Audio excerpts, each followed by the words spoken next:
Absolutely, my dear. From now on, when you want to talk to me, you must address me as His Imperial Highness, the Grand Elector. And what about me, your wife? What am I called? Oh, for God's sake, Julie, you're only the Emperor's sister-in-law. It would be the last straw if you had a title while we, his own sisters, aren't even princesses. Speak for yourself, Caroline. I am a princess. Well, it's not fair. It really isn't. Why her and not us?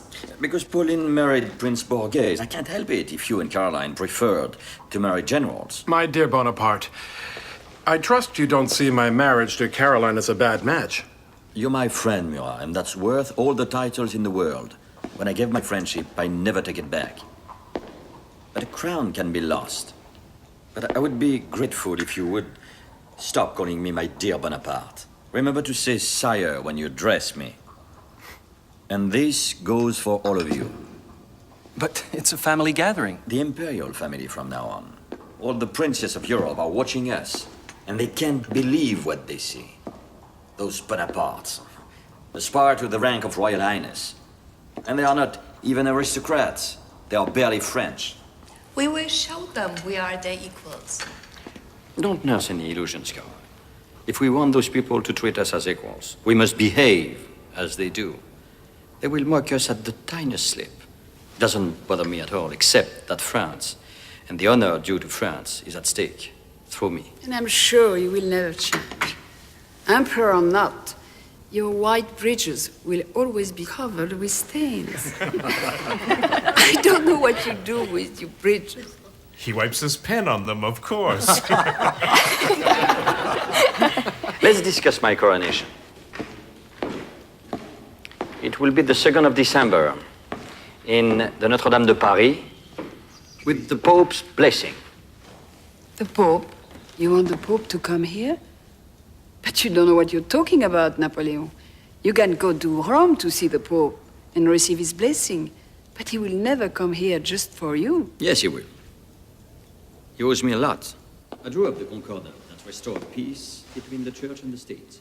Without it, there would be no more religion in France, and God would be just another émigré. I see you've planned everything. Almost everything. Becoming emperor also means founding a dynasty. How will you do that with a woman who hasn't even bothered to bear you a child? I beg you, Lucien. You're talking about the mother of my wife. What of it? We're not talking about your dear Hortense. That's enough. Do you think she would have abandoned me if I'd lost on the 18th Brumaire? If I'd been thrown into prison or even executed? No, Lucien. Josephine would have never abandoned me. I've decided that she will be crowned with me. From now on, Josephine will not only be your daughter-in-law, she will be your empress. So please take note of it. It won't stop me thinking. You will think in silence. 2 paces behind her.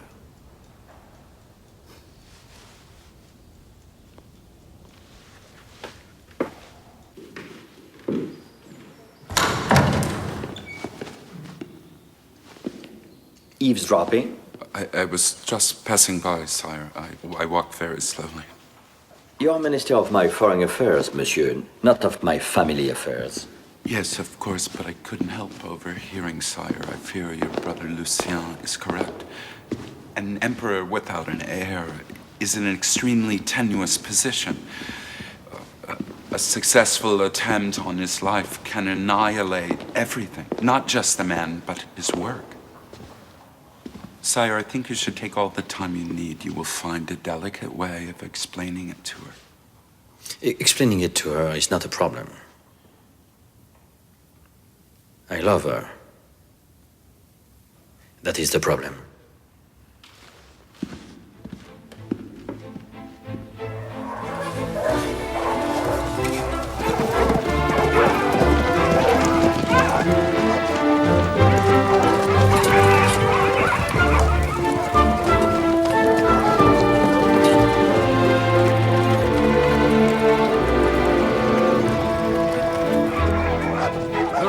Namur.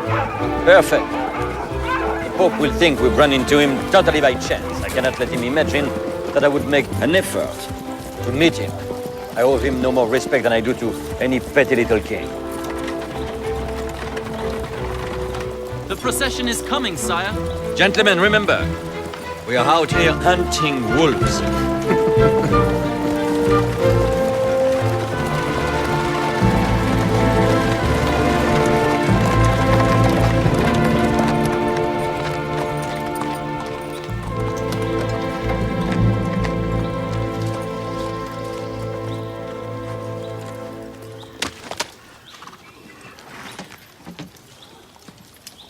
Excuse this dreadful mud, Holy Father, but it's been raining so much lately. We've always wondered if the Pope, like his divine master, could walk on the water. I cannot, evidently. But I do have other powers. Such as crowning me emperor. Yes. And also marrying you. Marrying me?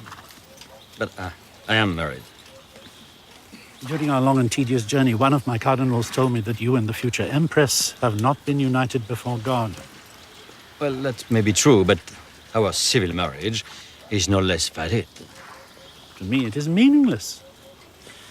But rest assured, I shall be delighted to bless your union before God. I have no intention of getting married a second time.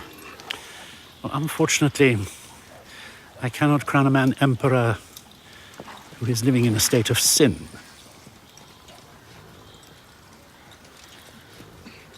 Very well. But a discreet ceremony without unnecessary witnesses. When one has the Pope as a witness, sire, no one else is necessary. Please, help you. Take my hand. Your shoulder. Yes. Push! Great. Yes, harder. Okay. Good, very good. Au revoir.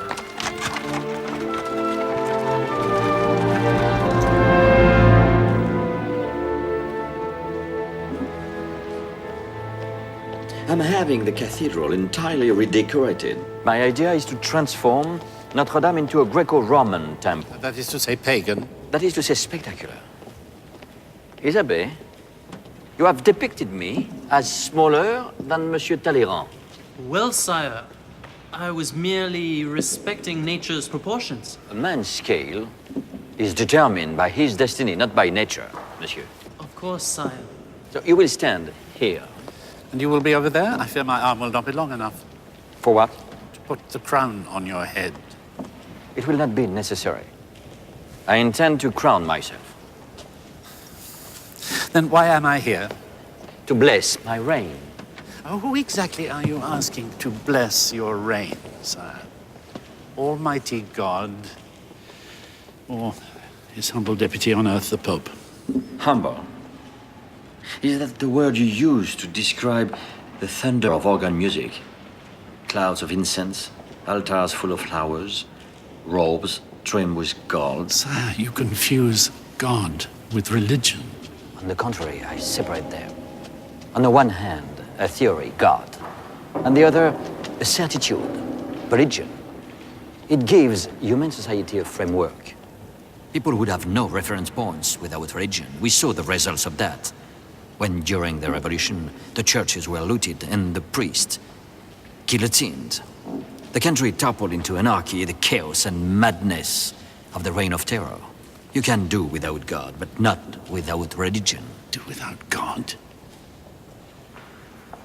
Can you live without faith in the immortality of your soul? Without belief in the everlasting life?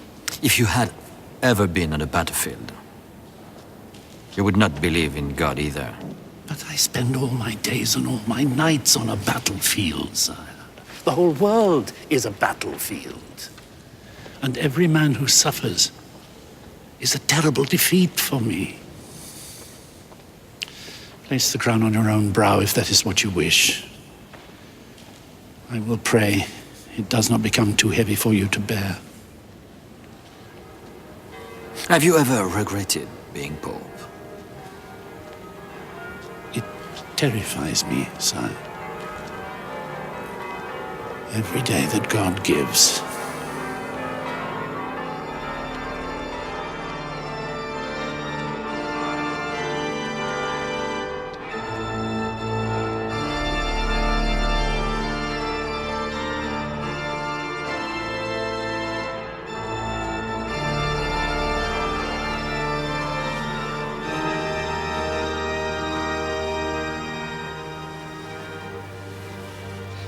You may leave us.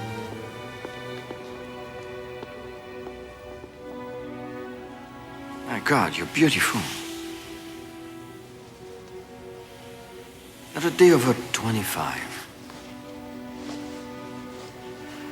It's makeup.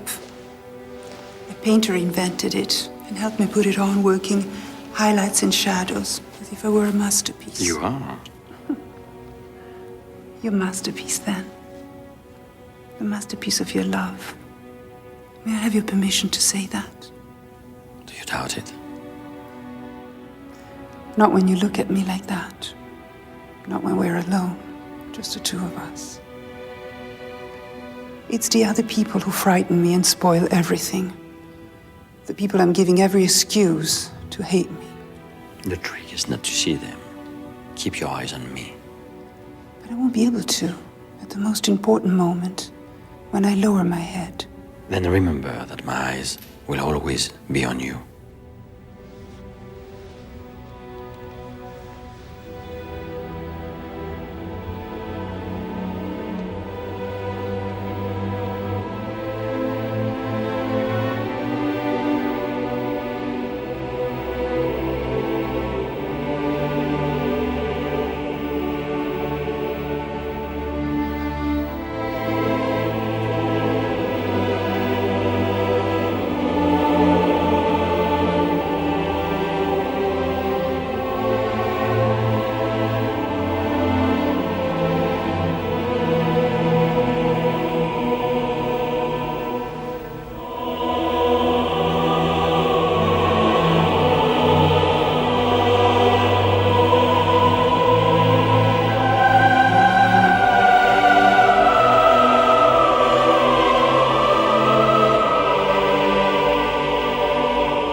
You've captured the Pope perfectly.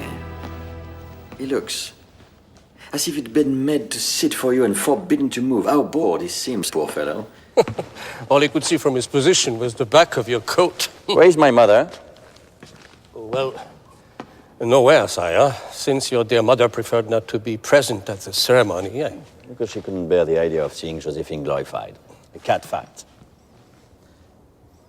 But history will never understand why she was absent at such a vital moment. Here, David. Paint her right here. Make her easy to see.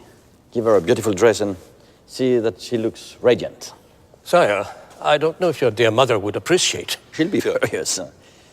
She's very stubborn, like everyone else in the family, but with time, she will be grateful that I saved her from appearing so petty. Very well, David. It's going to be beautiful. When do you think it's going to be finished? Well, sire, it takes time, no? 2 years, maybe 3?